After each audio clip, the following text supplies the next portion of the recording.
Gentlemen, thank you, Pete Turner, Jon Leon Guerrero, for joining me on the new Fitz Blitz. This is the first episode of the new Fitz Blitz, the social media segment, the segment on Steven Babb's show that it doesn't even have a name yet at the time we're recording this. Since we've last done an episode together, guys, I've pulled back the curtain. No more of this.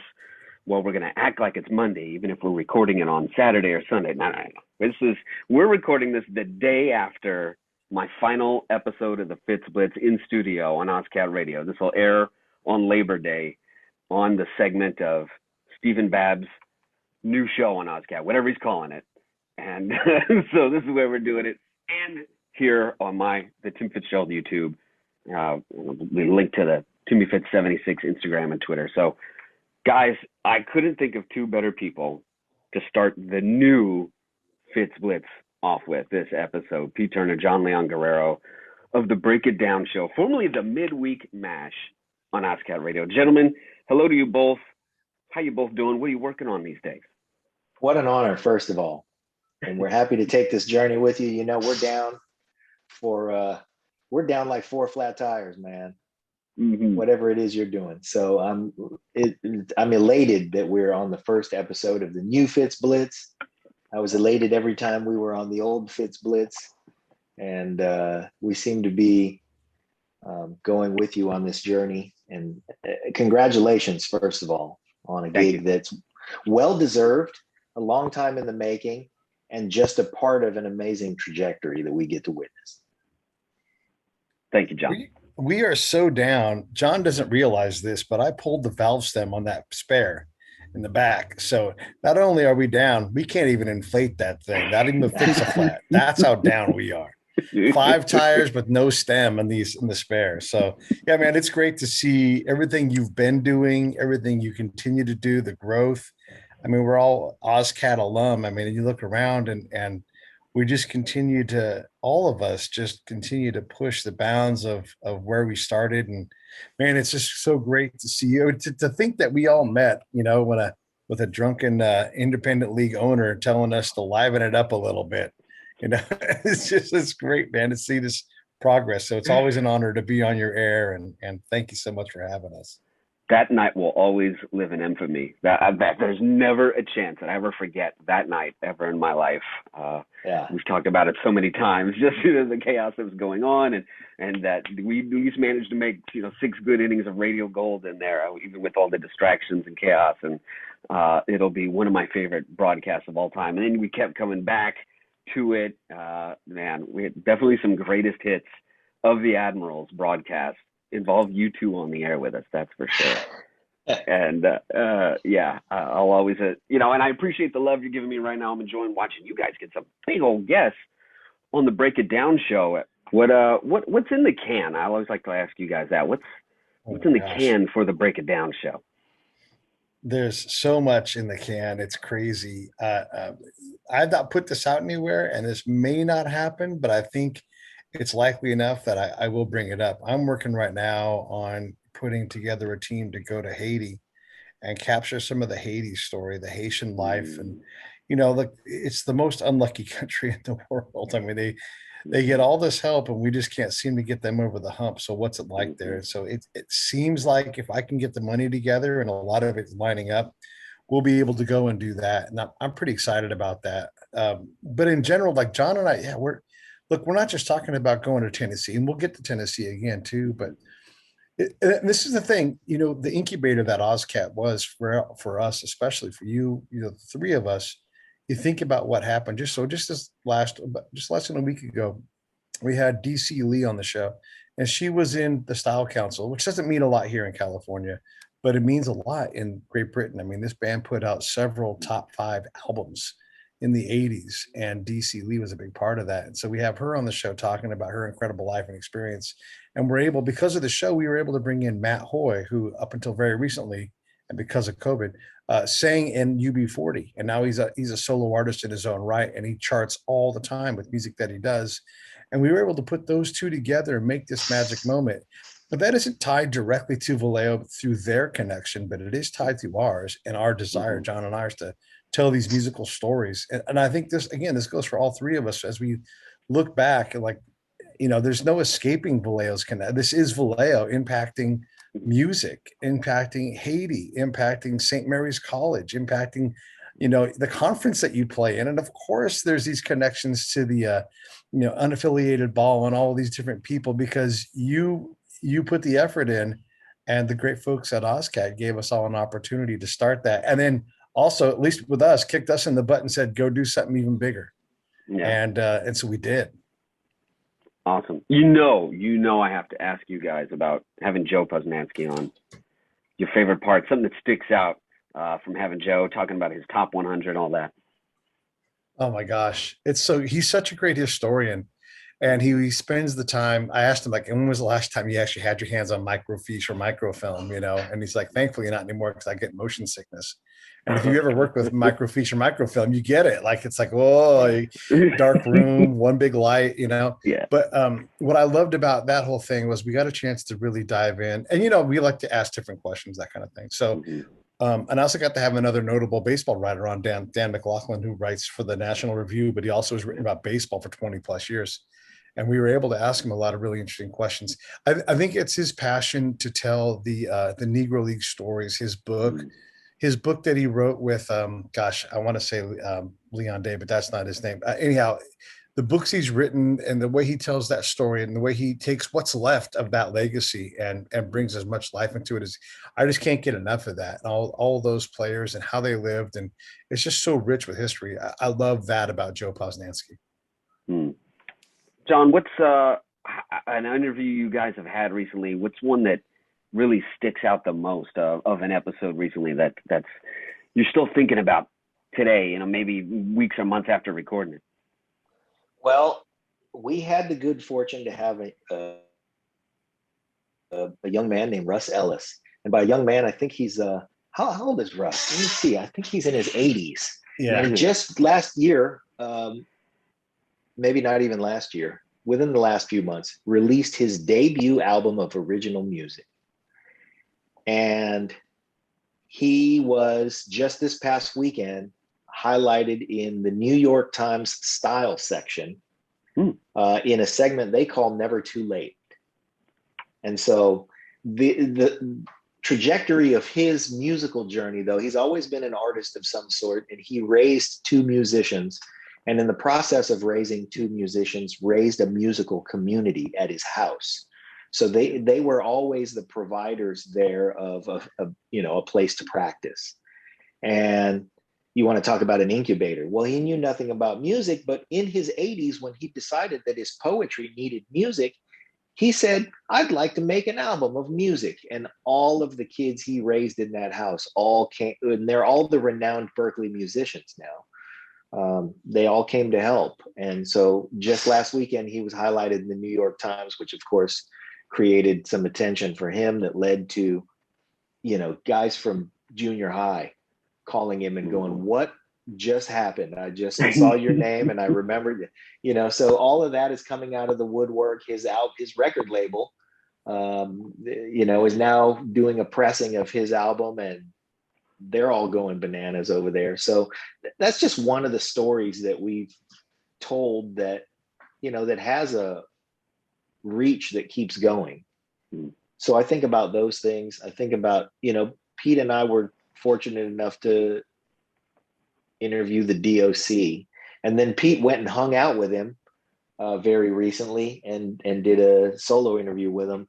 And so now I don't say this lightly, but the DOC is our homeboy. Nice. Yeah. And I mean, you're talking about a guy who made a chunk of history in hip hop music that he doesn't often get a lot of credit for, but we know he did it. Yeah. And all the people who matter knows that he did it. And for the uninitiated, if you ever liked NWA, he was a third of the writing staff that composed all of NWA. And if you like the Chronic, if you like Doggy Style, yeah. That's right. Yeah, all his lyrical stamp is on that, and he's got a magnificent story of his own of overcoming adversity, and he's just a great guy. So those kind of stories, though, just like you, they cross our paths, and we try to just contribute something to the telling of those stories. And turns out there are a lot of people out there who do inspiring work, and we just want to meet them all. That's awesome. I guess I should qualify that. If you like the hip hop albums, The Chronic and Doggy Style, just want to clarify what I was talking about there. Yeah, right. Just saying, if you like The Chronic and Doggy Style, but you know, he is an interesting story. That's awesome that you got to meet with him. I've been a big fan of his for a long time. You know, it's kind of a shame, you know, what happened with his voice and things like that. But I'm glad you guys are able to help him have a voice, if you will, and tell his story. You know, one of the things, I'm also in here right now packing up my office. So I've got like, oh, look at that. I know you remember there was a time when the football Rams played in St. Louis, Missouri. Yeah. Yeah. And so I've got some of my favorites. I got Mike the Tackle Jones right there. That's big 52 making the stop. I think my favorite on this, though, the big one on the horn, that's Orlando Pace right there. Oh, yeah. So we're running out of room, as you can see on this side in the blue, right? When I'm getting this thing in the late 90s. He walks up, gigantic Orlando Pace. And I said, you know, I think there's some blue on the other side if you want it. He just starts signing right on the horn. I'm like, or that's fine too, Orlando. You go ahead and do whatever you want to do. You go ahead and do that as well.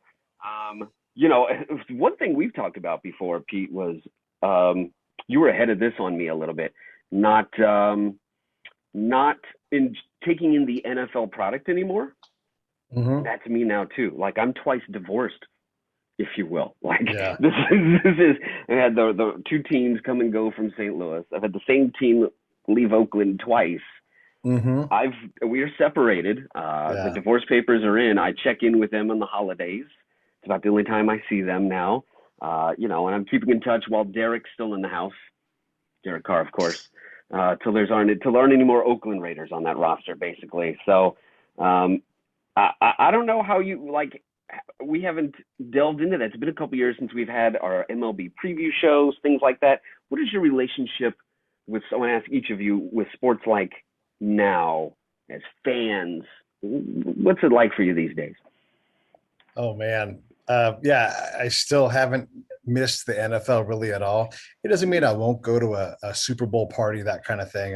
It's not like a hard embargo or anything, but and maybe I'll make a joke like you have your helmet. I always love Ricky Prohl because his pattern was run 10 yards deep and start waving your arms because you're wide open every time because there's just nobody left to cover anybody, you know, in the end zone, just doing jumping jacks. Hey, you know. Mm-hmm. So I mean, I don't hate the NFL, but I definitely point out their flaws whenever possible. I just wrote a thing about Trevor Bauer and talking about what an odd case that is, because we want desperately to be this like a domestic abuse case, but it's not that.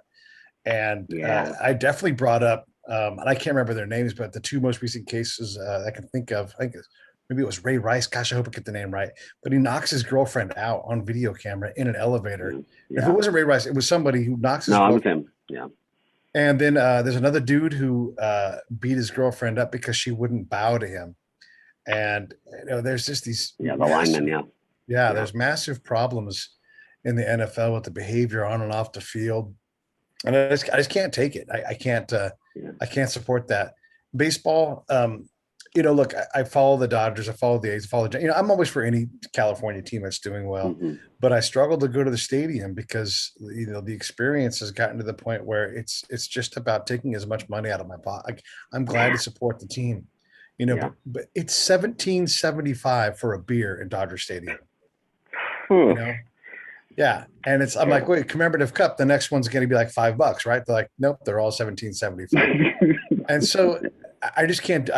So now they get none of my money, you know, and I want to support these teams. So I struggle with that. And then how much time? I mean, you know how busy we all are trying to grow our businesses and our presence. I just don't have much more time than that. You know, if there's something interesting on, I'm going to watch it. I've been digging Formula One, but I just it's all secondary time stuff for me. And if I'm going to have a hobby, I'm going to go do something else rather than watch a sport at this point. Gotcha. And John, I know it was one of my favorite chats I had with you guys was when you got to meet and work with DJ Severe, right, for the Dodgers. That was his name, right? Yeah. When you guys got to go down there, and that was a fun test for a longtime Giants, lifer like yourself there to intermingle in Dodger land there. What's your relationship with the big leagues compared to back in the day when you were taking your son to his games? Your relationship with sports like these days?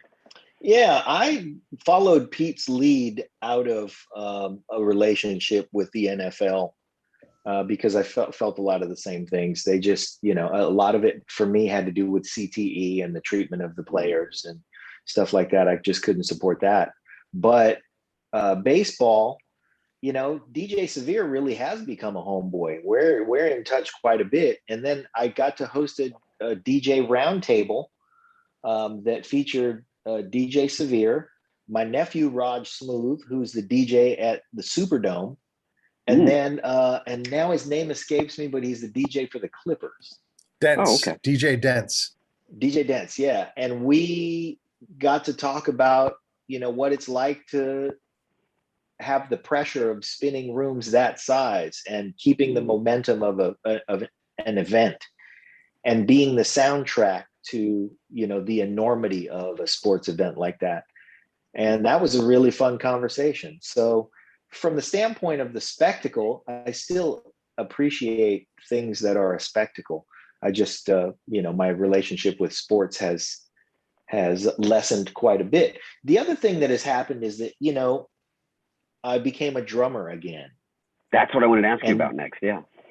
Yeah, because we've had so many opportunities to have, so many of my drum heroes on the show, and so many of them become my friend.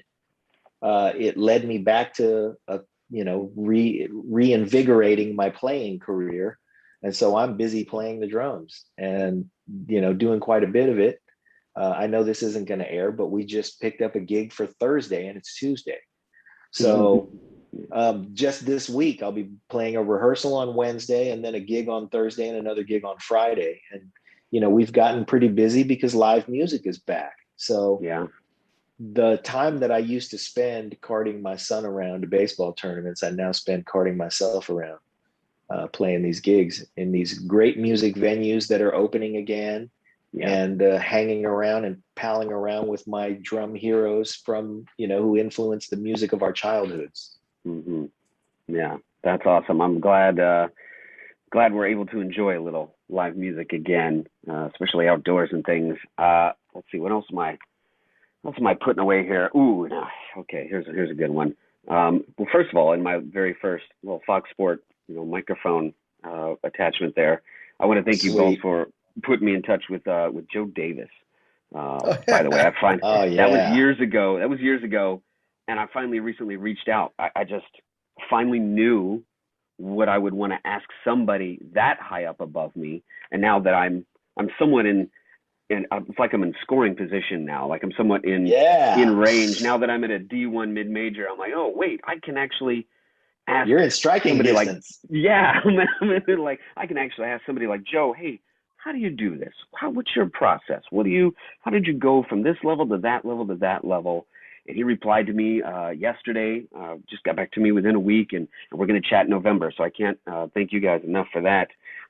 This was from my first day at Fox, the Madden and Summerall crew. We're really dating ourselves with this, but whatever. Madden Summerall crew, the first game is the Old Dome in St. Louis. I was on an interlink, which is a phone call, a conference call before the internet, to relay the stats to the truck in Hollywood. So, boy, things have changed a little bit then. Things have changed since this guy's day. This is a Bob Gibson. Yeah. This was a gift from former Admirals owner Kevin Riley back on my 40th birthday. And the late, great Bob Gibson now. St. Louis, we lost Lou Brock and Bob Gibson within a couple months of each other. Unfortunately, they passed away. We think of Bob Gibson in the year of the pitcher. We are going to finish Sports Strong here on my show, this segment. We think of the year of the pitcher, Bob Gibson, right? 1968, and the year of a lot of pitchers. And they lower the mound after that. Offenses hit 230. That was the league average that year. 230. And so that's what we're looking at right now. We're right back there again. The batting average league-wide is 230, in the 230s. And they thought, oh, well, it's the sticky substances. That's what's doing it, like they uncovered Watergate. I'm like, okay, guys, Joe Musgrove's spin rate is actually up, but his control is down. Only thing that changed about Garrett Cole was his walk rate. It's like it was actually about gripping that slick of baseball. Yeah. Don't get me wrong. We know, you can go back to watching the movie Major League, put a little jalapeno on my nose, get it running, and you put snot on the ball. Yeah, it gets you an extra couple inches on your curveball. You might need it someday too, kid. And we know there is some advantage to it there, but that wasn't the big difference either. And I have to I'm in this tough place where I'm constantly retorting to all the old farts that are covering baseball. Like I'm constantly getting their narrative shoved down my throat, like of how bad it is. Like, okay, can you go complain to the front offices about that? Because the difference is what Whit Merrifield makes versus what Josh Donaldson makes. That's why people aim for home runs. Like, you want to change something, forget rule changes and moving mounds back and stuff, change who gets paid. So I'm constantly just like, I turn on a baseball game and I can't get through the bottom of the first without some old fart commentator complaining about modern baseball. And I'm just like, God, take that to the front offices, not to me. Stop beating up your audiences that you're trying to keep tuned in. You're trying to bring in a younger audience and you're catering to these old farts. I don't know what makes baseball less three outcome-ish. I don't know how to reliably reduce the impact of pitchers on life, but I do know that like if we focus on the things that matter that we love about the game, you're going to find plenty there still. Is the game different now? Yes. Turns out the game is different every single year and every single era. We get wrapped up in these things and we, look at like Ricky Henderson and he invented like the leadoff hitter, the modern leadoff hitter, it seems like. Mm-hmm. And everybody looked for that guy, but there was never that guy. There was never a guy that got on base 45% of the time and stole third probably more than most people ever stole any base. That guy didn't exist. We sure as hell looked for him and it was exciting, but we've got exciting baseball now. I mean, you look at like what it means to have a 2-run lead in a game when guys are, there's guys who hit in the 8th hole who crush home runs like nobody's business. So there's, the baseball's always had this thing like 1-0 games aren't exciting. Sure they are. You just have to like the tension and everything else. So, I just try not to hold things too precious anymore. That's I guess what I would say is. Yeah, there's some sanctity of it, right? Yeah. But with that said, though, I do think you can make, adjustments to the game. Like let's start calling box. If you try to deceive the runner, then, there's a lot of deception going. I mean, that's how you catch people is by doing that. And that would create some openness in the game. How about define what the back of the infield is? And every infielder has to have a foot in the infield and make it snug. Make those guys have to sit up close. 2 infielders on each side of second base. I mean, I think those things would create some dynamics where now you can run again. I mean, pop times and slide step just completely destroyed stolen bases. So limit that stuff. I'm in favor of like limiting pickoffs. I really like your second or third cousin, new Dodger Trey Turner, quite a bit. Like I'm a big fan of him. I think it'd be more of him. I think that's going to be telling. What he makes in arbitration this year will really determine how serious baseball is about changing the way it's played, in my opinion. How that affects things. Yeah. So I can't thank you guys enough for joining me here on this first new Fitz Blitz, catching up with you guys, what you've been up to. John, all the stories from whenever we do a baseball preview about the team we thought was going to finish in first. You had a great anecdote about a restaurant in that town, maybe the cream corn that they served and things like that. Thanks for giving credence to my bullshit answers. Because I just handed you a steaming pile and then Pete came in and actually gave you a real answer. But I will say this about baseball before we go. The Dominican Winter League, they have salsa dancing cheerleaders. Yes, they do. Let's put some butts in the seats, man. And I'll say this about places that have cream corn. Buc-ee's is dominating Texas. California needs a bunch of Buc-ee's. Those places are incredible. Excellent. All right. Well, Everybody go to breakitdownshow.com, click subscribe on whatever app you use to get your podcast. Highly recommend it. Such a wide variety of topics and guests, and they do it so well. So, Pete and Jon, thank you for being here for the first new Fitz Blitz on what would be the 8th anniversary of the old Fitz Blitz. Yeah. It feels right. Thank you very much, guys. Hey, thanks for having us. Thank you.